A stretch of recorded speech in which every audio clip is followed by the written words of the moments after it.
ప్రజలందరికీ ఫిబ్రవరి నెల 13వ తేదీ అలసిన వాణిని ఊరడించే మాటలు చదువుతున్నాను. ఈ దినం పుట్టినరోజు పిల్లలు జరుపుకుంటున్న వారిని అందరినీ కూడా యేసు ప్రభు సమృద్ధిగా దీవించునుగాక.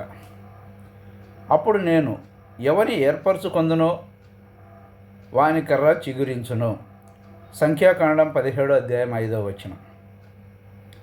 కోరహు మరియు అతని సమూహము మోషేపై అసూయపడిరి.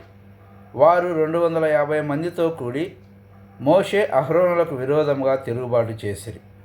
దేవుడు వారిని ఎంతో తీవ్రముగా శిక్షించినను ఇశ్రాయేలీయుల సర్వసమాజము మోషేకు విరోధముగా సనుగుటను ఆపలేదు.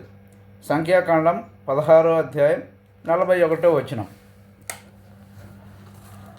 అందుచేతనే దేవుడు ఒక్కొక్క గోత్రమునకు ఒక్కొక్క కర్ర చొప్పున 12 కర్రలను తీసుకొని ప్రత్యక్ష గుడారములో ఉంచమని మోషేకు చెప్పాను.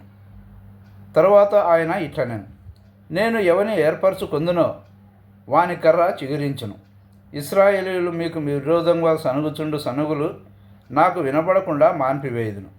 మోషే వారి కర్రలను సాక్ష్యపు గుడారములో యెహోవా సన్నిధిని ఉంచెను. సంఖ్యాకాండం 17వ అధ్యాయం 5-7 వచనాలు. మరుసటి దినమున వారికి ఆశ్చర్యం కలిగించినదేమనగా అహరోను పేరుగల కర్ర చిగిర్చి పుష్పించి బాదము పండ్లు గలవాయెను. సాధారణముగా బాదం చెట్టు ఫలించుటకు చాలా కాలము పట్టును. ఇక్కడ ఒక్క రాత్రిలోనే ఆ కర్ర చిగిర్చి పుష్పించి ఫలించెను. దీని ద్వారా అహరోను కర్ర ఇతర కర్రల వలె కనబడుచున్నను చాలా భేదము ఉన్నదని దేవుడు చెప్పుచున్నాడు. ఇతర కర్రలలో లేని ఒక విధమైన జీవము ఆ కర్రలో కలదు. అది పరలోక జీవము. ఒక విత్తనమును భూమిలో నాటి నీరు కట్టినప్పుడు ఆ విత్తనములో జీవము ఉండును గనుక అది పెరుగును. అయితే అహరోను కర్ర పూర్తిగా ఎండిపోయినదైనను అదే కర్ర పుష్పించి ఫలించెను.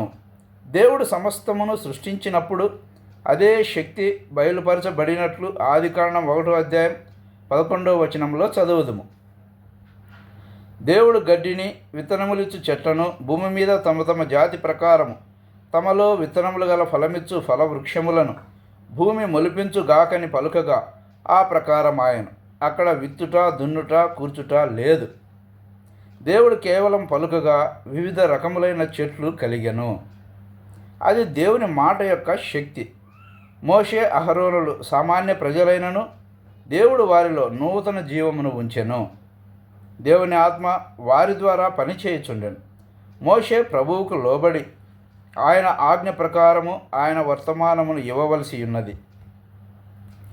దేవుడు అతనికి ఏమైతే చెప్పెనో దానికి ఏమీ కలపకుండా అతడు చెప్పెను. అయితే కోరహు అతని అనుచరులు అంతయు మోషే తన సొంత జ్ఞానముతో చెప్పుచున్నాడని తలంచిరి. మోషే అహరోనులు ఇతరుల వలనే అదే మాటలు మాట్లాడినను వారి మాటలలో జీవము గలదు. ప్రతి ఒక్కరూ వారి మాటలలో జీవము ప్రవహించుటను చూడగలరు. వారి ప్రతి మాటలోనూ శక్తి అధికారము గలదు. అయితే వారు ఇశ్రాయేలీల సమాజ ప్రధానులు గనుక తాము కూడా మోషే వలె మాట్లాడగలమని తలంచిరి. పుష్పించిన ఈ కర్ర ద్వారా దేవుడు వారు కేవలం ఎండిపోయిన కర్రల వంటి వారని వారికి చూపించెను. మోషే అహరోనుల విషయమైతే వారిలో శక్తి గలదు. దేవుడు వారిని తన సేవకై ఏర్పరచుకొనెనని రుజువు చేసెను.